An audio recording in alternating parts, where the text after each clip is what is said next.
Good morning students, how are you? कैसे हैं आप सब? उम्मीद करते हैं कि आप सब अपने घरों में स्वस्थ होंगे और हमारी ऑनलाइन क्लासेस जो चलाई जा रही हैं उनका बेनिफिट उठा रहे होंगे। लास्ट वीडियो में हमने आपसे डिस्कस किया था विद्युत रासायनिक सेल के बारे में। फिर वहां हमने आपको बताया था कि सेल कितने प्रकार की होती है। दो प्रकार की होती है, एक तो सरल सेल होती है और एक संयुक्त सेल होती है। दो प्रकार की सेलें होती हैं। फिर वहां हमने आपको उनको इलेक्ट्रोड विभव के बारे में डिस्कस किया था, फिर मानक इलेक्ट्रोड विभव के बारे में डिस्कस किया था, अर्ध सेल विभव के बारे में डिस्कस किया था, ईएमएफ के बारे में डिस्कस किया था, विभवांतर के बारे में डिस्कस किया था और कुछ न्यूमेरिकल भी हमने क्या किए थे आपको जो सेल का विभव होता है उसे ज्ञात करने के लिए हमने क्या किया था, कुछ न्यूमेरिकल भी किए थे वहां। आज के वीडियो को भी उसी से रिलेटेड है जो हमारा हमने आपको विद्युत रासायनिक सेल बताया था। अब उसी से रिलेटेड क्या चलता है, हमारा आज का भी टॉपिक चलता है। ठीक है, पर उससे पहले हम दो शब्द आपके लिए कहना चाहेंगे। खुदी को कर बुलंद इतना कि हर तदबीर से पहले, खुदी को कर बुलंद इतना कि हर तकदीर से पहले, खुदा खुद बंदे से ये पूछे बता तेरी रजा क्या है। तो इन्हीं शब्दों के साथ हम क्या करते हैं, आज का अपना सेशन जो है स्टार्ट करते हैं। आज हम पढ़ेंगे मानक इलेक्ट्रोड विभव के बारे में। मानक इलेक्ट्रोड, ठीक है। हमारा मानक इलेक्ट्रोड क्या होता है? मानक इलेक्ट्रोड विभव कह सकते हैं या मानक इलेक्ट्रोड कह सकते हैं। तो हम क्या करेंगे आज, मानक इलेक्ट्रोड विभव या मानक इलेक्ट्रोड के बारे में क्या करेंगे, डिस्कस करेंगे। ठीक है, जैसे हमने आपको बताया था कि जो हमारी सेल होती है ना, अगर हमें ई नोड सेल फाइंड करना है तो हम क्या करते हैं, ई कैथोड माइनस ई एनोड हम क्या कर लेते हैं, ज्ञात कर लेते हैं। लेकिन अगर बात करें किसी अर्ध सेल के बारे में, जो अर्ध सेल हमने ली है, आधी सेल लेंगे जिसमें क्या हो रहा है, केवल ऑक्सीकरण हो रहा है या केवल क्या हो रहा है, हमारा अपचयन हो रहा है। ठीक है, तो अगर हमें इनका विभव ज्ञात करना है, यानी ऑक्सीकरण विभव हमें ज्ञात करना है या अपचयन विभव ज्ञात करना है, तो किसी भी अर्ध सेल का विभव ज्ञात करना संभव नहीं है। क्यों नहीं है? क्योंकि इलेक्ट्रॉन का स्थानांतर या तो इलेक्ट्रॉन को त्याग करने वाली धातु है, इलेक्ट्रॉन को ग्रहण करने वाली धातु है। अब जब इलेक्ट्रॉन का स्थानांतरण ही नहीं हो रहा है एक स्थान से दूसरे स्थान पर, तो सेल विभव कुछ आएगा ही नहीं। तो अर्ध सेल क्रिया तो हो जाएगी, ऑक्सीकरण हो जाएगी, अपचयन हो जाएगी, आफ्टर सम टाइम रुक जाएगी। ठीक है, बट क्या होगा, अगर हम ई सेल को ज्ञात करना चाहें तो ई सेल हम क्या कर सकते हैं, ज्ञात नहीं कर सकते हैं। ठीक है, तो किसी भी अर्ध सेल का सेल विभव ज्ञात करना हमारे लिए क्या है, पॉसिबल नहीं है। तो फिर हम सेल विभव कैसे ज्ञात करेंगे? तो जो हमारी यूनियन है रसायन विज्ञान की, उन्होंने हाइड्रोजन के आधार पर एक इलेक्ट्रोड का निर्माण किया। ठीक है, हाइड्रोजन के आधार पर क्या किया, इलेक्ट्रोड का निर्माण किया, जिसे क्या कहा जाता है, संदर्भ इलेक्ट्रोड। ठीक है, संदर्भ इलेक्ट्रोड कहा जाता है। और जो इससे विभव उत्पन्न होता है उसको कहा गया जाता है संदर्भ इलेक्ट्रोड विभव कहा जाता है। इसका जो इलेक्ट्रोड विभव था वो स्वेच्छा से कितना माना गया, 0.0 वोल्ट माना गया। फिर क्या किया गया कि संदर्भ इलेक्ट्रोड विभव के आधार पर क्या था, फिर अर्ध सेल बनाई गई और जो हमारा सेल विभव आया उसके आधार पर हमने धातु, क्या हमारी कम क्रियाशील धातु है चाहे हमारी अधिक क्रियाशील धातु है, उसका हमने क्या किया, फिर सेल विभव ज्ञात किया। ठीक है, तो स्वेच्छा से कितना माना, 0 मान लिया। अब जो भी विभव उत्पन्न हो रहा है प्लस या माइनस में, हमारा जो भी विभव सेल आ रहा है तो क्या आएगा, वो धातु के कारण से आएगा, क्योंकि हाइड्रोजन के कारण से यहाँ पर इलेक्ट्रोड विभव नहीं आएगा। तो इसे क्या कहा जाता है, संदर्भ इलेक्ट्रोड विभव या स्टैंडर्ड हाइड्रोजन इलेक्ट्रोड या NSE कहा जाता है। ठीक है, नॉर्मल SHE हाइड्रोजन इलेक्ट्रोड कहा जाता है। ठीक है, तो इसके आधार पर हम क्या करते हैं, किसी भी धातु का क्या कर सकते हैं, हम इलेक्ट्रोड विभव ज्ञात कर सकते हैं। अब जो हाइड्रोजन होता है उसके अंदर विशेषता होती है, वो क्या करता है, हाफ H2 है तो क्या हो जाता है, ये H+ में कन्वर्ट हो सकता है, प्लस इलेक्ट्रॉन मुक्त कर सकता है। और यहाँ पर H+ इलेक्ट्रॉन क्या करेगा, ले लेगा, लेकर क्या कर लेगा, यहाँ पर हाफ H2 में भी क्या हो सकता है, यहाँ कन्वर्ट हो सकता है। यानी कि अगर इससे अधिक क्रियाशील धातु है तो ये क्या करेगा, इलेक्ट्रॉन को ग्रहण करेगा, और अगर इससे कम क्रियाशील धातु है तो क्या करता है, इलेक्ट्रॉनों को ग्रहण कर लेता है। यानी कि इस अवस्था में क्या हो रहा है, यहाँ पर ऑक्सीडेशन हो रहा है और इस अवस्था में यहाँ पर क्या हो रहा है हमारा रिडक्शन हो रहा है। तो दोनों तरह से क्या कर लेता है ये वर्क कर लेता है। ठीक है, इसके छोड़ दीजिए इसका फटाफट, फिर हम अपना सेक्शन आगे स्टार्ट करते हैं। चलिए अब हम बात करते हैं अपने स्टैंडर्ड हाइड्रोजन इलेक्ट्रोड के बारे में कि SH की संरचना किस प्रकार से होती है। ठीक है, तो पहले हम क्या करते हैं SH की संरचना बनाते हैं। इस प्रकार से क्या होता है, धातु का एक बर्तन होता है,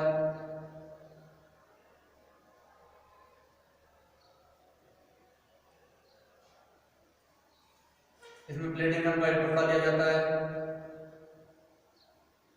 जिसमें प्लेटिनम का तार लगा दिया जाता है। इसे कांच के नली बंद कर दिया जाता है। यह नली जो होती है इस प्रकार से कांच की नली में से बंद कर दिया जाता है। ये क्या होती है, नीचे से खुली होती है। इसमें क्या किया जाता है, HCl का मिश्रण भरा जाता है।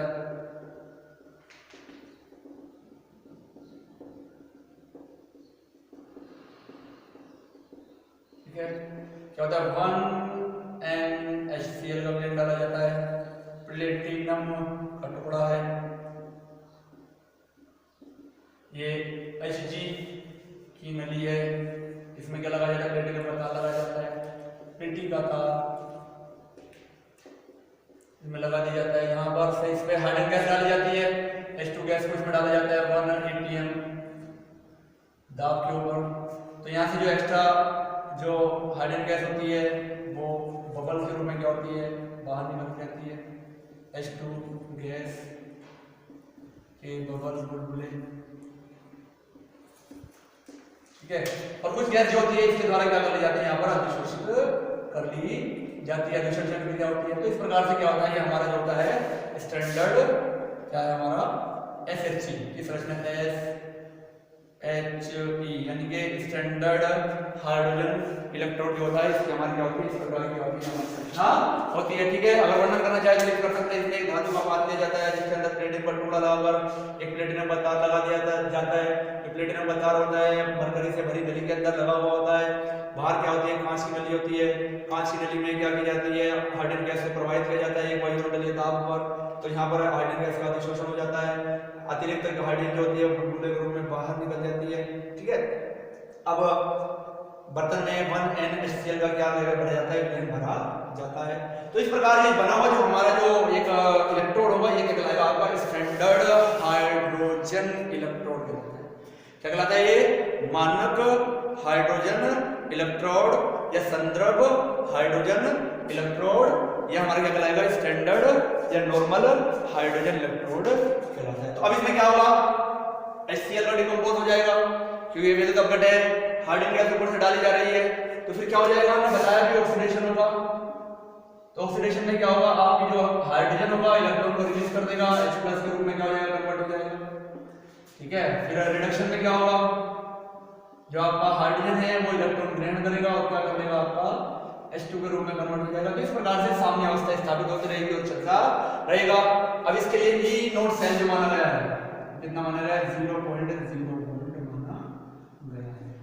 ठीक है, अब ये सेल तो मतलब बहुत स्टैंडर्ड है, बट इसके मतलब ये इतना मतलब कार्यकारी नहीं है, इसमें बहुत सारी परेशानियों का सामना करना पड़ता है। ठीक है, पहली परेशानी क्या आती है, पहली परेशानी तो आती है कि जो 1NHCl लिया गया है तो संपूर्ण क्रिया में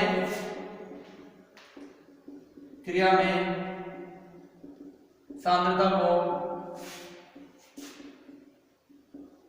किसकी, HCl 1N रखना कठिन कार्य होता है क्योंकि दाब भी इस तरह रखना पड़ेगा, स्थिर कठिन कार्य होता है।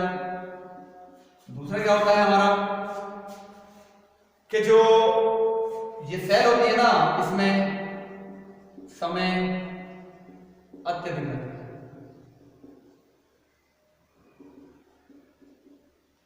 समय अत्यधिक लगता है, ये तो परेशानी सामने आती है। इसलिए इसके स्थान पर क्या किया जाता है, कैलोमल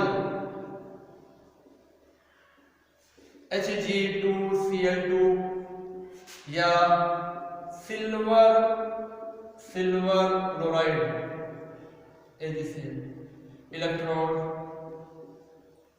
का उपयोग सुविधा के लिए क्या किया जा सकता है। ठीक है, तो आप स्क्रीनशॉट लेना चाहे तो इसका स्क्रीनशॉट आप फटाफट ले सकते हैं। फिर हम क्या करते हैं, आगे बात करते हैं। ले लीजिए स्क्रीनशॉट, ले लीजिए फटाफट।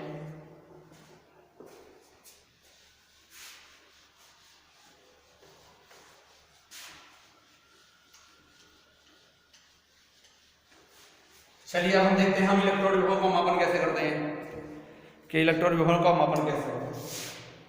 इलेक्ट्रोड विभव का मापन। अब क्या करेंगे, अर्ध सेल हमारे पास क्या है, स्टैंडर्ड हाइड्रोजन इलेक्ट्रोड है, और दूसरा कोई भी आप धातु ले सकते हैं, अधिक क्रियाशील या कम क्रियाशील कोई भी ले सकते हैं। मान लिया हमने क्या लिया, यहाँ पर क्या ले लिया, हाइड्रोजन इलेक्ट्रोड ले लिया।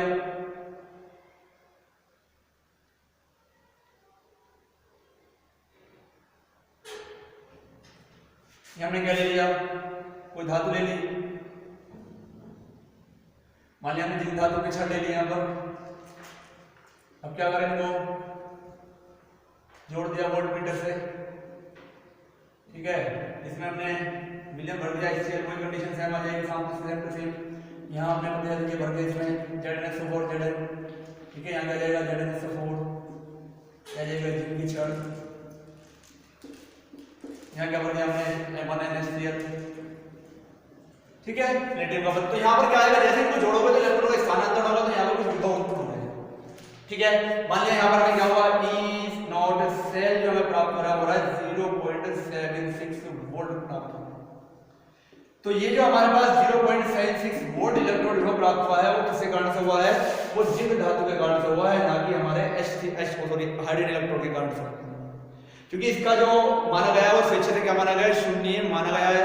तो जो भी सेल विभव उत्पन्न हुआ वो किसके द्वारा हुआ, वो जिंक के द्वारा उत्पन्न हुआ है। तो अब हमें पता कैसे चलेगा कि जिंक का ऑक्सीकरण हो रहा है या अपचयन हो रहा है।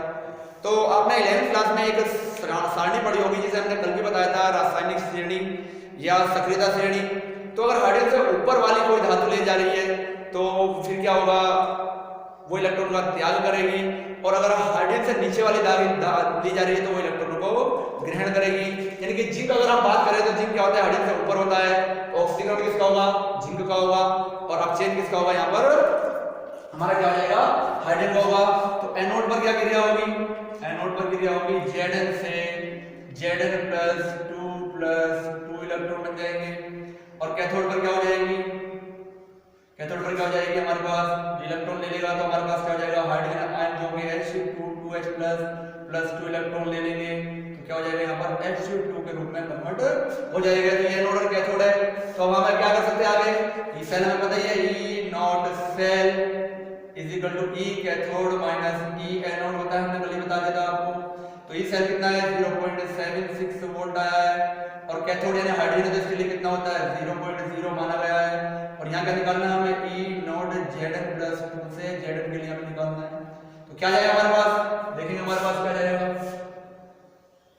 हमारे पास क्या जाएगा, ये बचेगा माइनस में, इधर आ जाएगा, तो हमारे पास क्या बचेगा, 0.76 is equal to E0 minus E0 Zn+2 से Zn, ये हमारे पास बच जाएगा। अब इस अब माइनस को इधर ले आए, माइनस से मल्टीप्लाई करो तो E0 Zn+2 से Zn कितना जाएगा हमारे पास, -0.76 वोल्ट। ठीक है, सेकंड एग्जांपल दे सकते हैं, यदि हमने SHE और Cu कोपर धातु ले ली, इनसे क्या बनाया, हमने बनाया। तो अब रासायनिक श्रेणी में याद रखना पड़ेगा, ये ऊपर है, ये नीचे होता है हाइड्रोजन से, और ये ऊपर होता है, तो यहाँ इसका ऑक्सीजन होगा, यहाँ इसका अपचयन होगा। तो क्या हो जाएगा, एनोड पर क्या होगा, ये एनोड पर क्या हो जाएगा, हमारा जो हाइड्रोजन होगा H2 जो होगा क्या करेगा, 2H+ में कन्वर्ट होगा, प्लस 2 इलेक्ट्रॉन रिलीज कर देगा। और कैथोड पर क्या होगा हमारा, कैथोड पर जो होगा Cu+2 इलेक्ट्रॉन क्या करेगा, ग्रहण कर लेगा, ग्रहण करके क्या बन जाएगा, Cu बन जाएगा। माना क्या हमें इस E0 सेल जो हमें प्राप्त हो रहा है वो इसके लिए 0.34 वोल्ट हमें क्या हुआ, प्राप्त हुआ। ठीक है, तो हम क्या कर सकते हैं, E0 cell is equal to E cathode minus E anode करेंगे। तो एनोड क्या है, 0, कैथोड क्या है, Cu है, तो हम ई सेल क्या मान रख दो, 0.34 is equal to E0 Cu plus 2 से क्या आ जाएगा Cu, और यहाँ हमारा माइनस 0.0 वोल्ट आ जाएगा। ये खत्म हो जाएगा तो क्या बचेगा हमारे पास E not Cu plus 2Cu बराबर आ जाएगा 0.34 वोल्ट। तो इस प्रकार से हम क्या कर सकते हैं, किसी भी धातु कोई भी ले सकते हैं आप, मैग्नीशियम ले लो आप, कैल्शियम कोई भी धातु ले लो, बस आपको ये पता होना चाहिए कि वो हाइड्रोजन से ऊपर स्थित है या हाइड्रोजन से नीचे स्थित है। तो जो सेल उत्पन्न होगा वो क्या होगा, उसके कारण से उत्पन्न होता है। चलिए जल्दी से आप स्क्रीनशॉट ले लीजिए, फिर आगे हम थोड़ी सी और बात कर लेते हैं।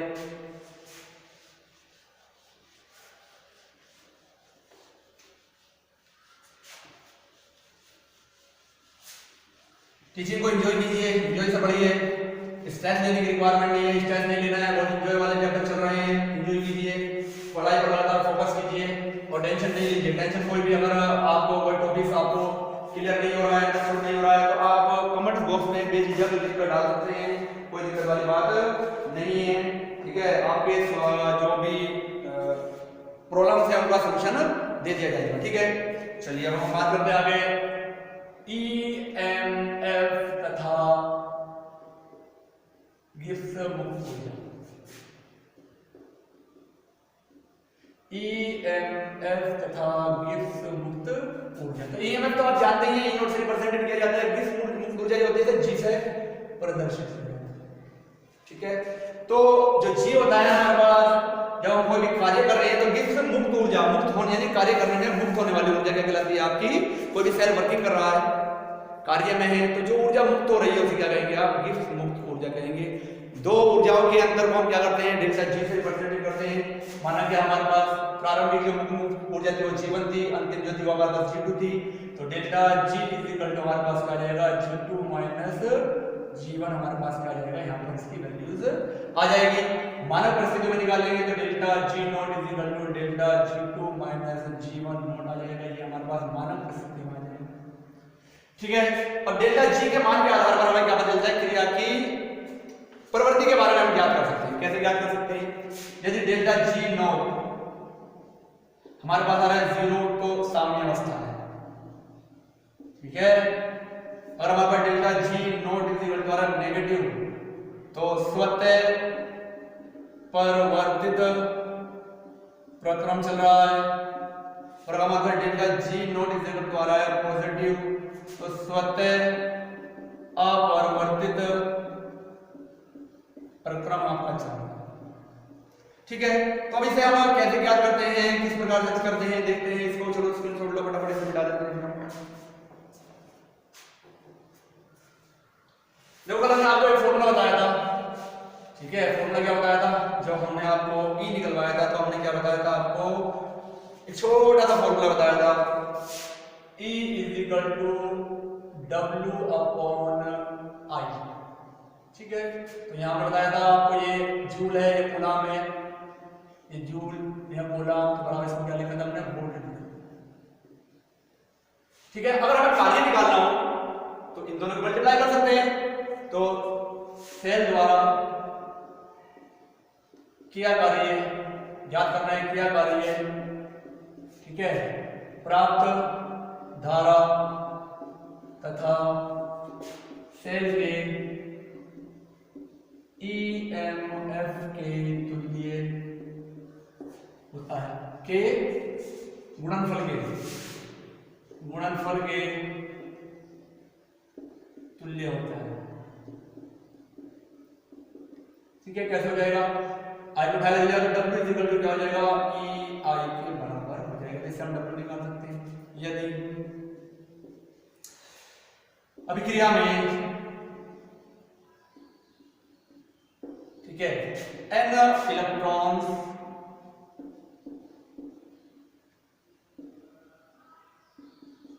अवशोषित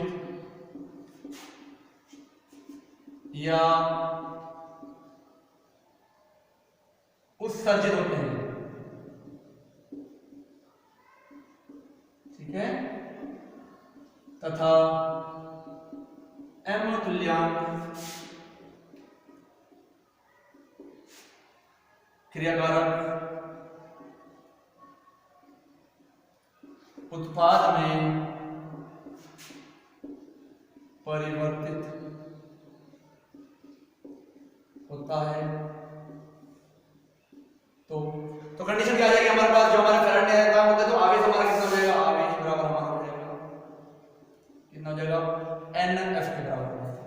ठीक है, तो आवेश हमारे पास क्या हो जाएगा, NF के इक्वल हो जाएगा। अब हमें बताइए क्या है W, तो आवेश हमारे पास क्या है, ये I जो हमारे पास I है, आवेश की बात कर रहे हैं तो I है, तो ये आ जाएगा I की वैल्यू आ जाएगा हमारे पास NF, तो W बराबर क्या निकालेंगे हम यहाँ पर, तो W इज इक्वल टू क्या आ जाएगा, ENF आ जाएगा हमारे पास। यहां पे लिख सकते हैं delta G is equal to NEF लिख सकते हैं, ये हमारे पास आ सकता है। ठीक है, मानक परिस्थितियां ले लेंगे, तो delta G not is equal to NE not F के बराबर है। एक फॉर्मूला बन गया हमारा। ठीक है, तो अब इस फॉर्मूले के आधार पर हम भी ज्ञात कर सकते हैं, इस फॉर्मूले के आधार पर डेल्टा G ज्ञात कर सकते हैं। अब हम आगे चलते हैं, थोड़ी सी बात कर लेते हैं, क्योंकि स्वतः परिवर्तित प्रक्रमों के लिए डेल्टा G का मान ऋणात्मक होता है। ठीक है, तो हम क्या लिख सकते हैं, delta G equal to minus NE not F के बराबर। ठीक है, आपको क्या निकालना है, यहाँ पर ये निकालना है, तो E नॉट निकाल सकते हैं, E not is equal to क्या हो जाएगा हमारा, डेल्टा G नॉट, इन दोनों को उठा कर लिया ऊपर, NF हो जाएगा। या अगर हम इसे क्या करना चाहें, इसे ये भी लिख सकते हैं, E नॉट समानुपाती delta G not upon F के इक्वल हो जाएगा। ठीक है, तो ये आप इसके नोट ले सकते हैं इसको।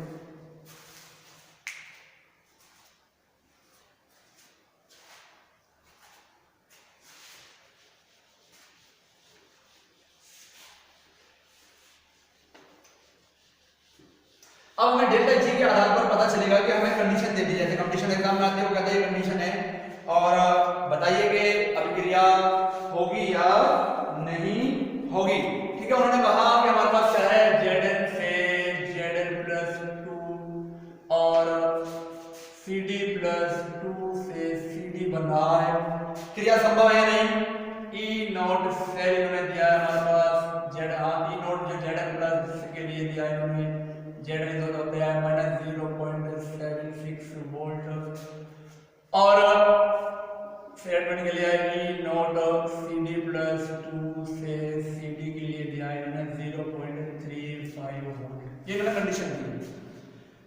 तो फॉर्मूला क्या हमारे पास, डेल्टा G इक्वल टू हमें क्या लाना है, माइनस NEF हमारे पास है, E नॉट F है। अगर डेल्टा G का मान क्या आएगा, नेगेटिव आएगा तो क्रिया होगी, सेल सही है, और डेल्टा G का नाम मान पॉजिटिव आएगा तो क्रिया नहीं होगी। अब देखना है कि पॉजिटिव आते हैं नेगेटिव, तो E नॉट निकालो पहले आप, तो E not is equal to क्या हो जाएगा हमारे पास, E नॉट होता है हमारे पास E naught cathode minus E not anode, पिछली बार फॉर्मूला आ गया, याद होगा। तो कैथोड रखो आप कितना है, हमारे पास कैथोड क्या है, कैथोड क्या हो जाएगा, ये ऑक्सीकरण हो रहा है, अब चेन हो रहा था, ये कैथोड होगा, ये एनोड। पहले लिखा वाला क्या होता है, पहले बाद में कैथोड होता है, ये क्या आपका कैथोड बताया हुआ है पहले, ठीक है आपका ये एनोड है। ठीक है, तो अब क्या करेंगे, रखो वैल्यू, इसकी वैल्यू रखो, इसकी वैल्यू रखो।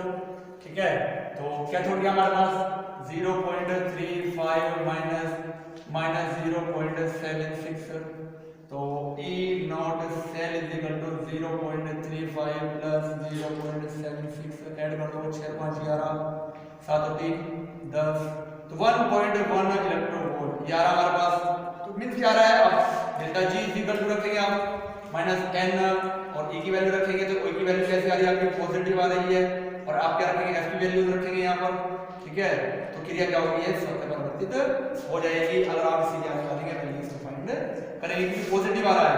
ठीक है, अब हम दूसरी कंडीशन देख लेते हैं, अगर हमें क्या कहता है, वो ये कह देता CD से Cd+2 और Zn+2 से Zn, पता है ना समझ में, CD से Cd+2 और इससे ये, तो अब क्या होगा, ये हमारा एनोड हो गया, ये हमारा क्या हो गया, कैथोड हो गया। ठीक है, तो हम क्या निकालेंगे, E not cell is equal to, तो E cell cathode minus E cell anode निकालेंगे, ठीक है, तो कैथोड क्या है हमारे पास, कौन सा हो गया, कैथोड हो गया, तो वैल्यू इसकी कितनी है -0.76 और माइनस कितना हो जाएगा यहाँ पर 0.34 वोल्ट आ जाएगा। ठीक है, तो माइनस माइनस तो E not cell equal to -1.01। तो ये क्रिया अब नहीं है, मींस डेल्टा जी जो डिपेंड करता है, वो डिपेंड करता है किसके ऊपर, डेल्टा जी निर्भर करता है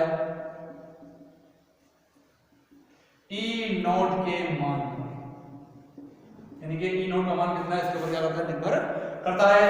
E नॉट अगर क्या है पॉजिटिव तो डेल्टा जी नॉट नेगेटिव, तो क्रिया स्वतः परिवर्तित होगी। और हमारा क्या जाएगा, E not is equal to क्या जाएगा नेगेटिव, तो delta G is equal to क्या हो जाएगा आपका पॉजिटिव हो जाएगा, तो क्रिया स्वतः अपरिवर्तित होगी। तो इस एग्जांपल से आपको अच्छे समझ में आ गया होगा, किस प्रकार से स्क्रीनशॉट आप ले लीजिए फटाफट। ठीक है,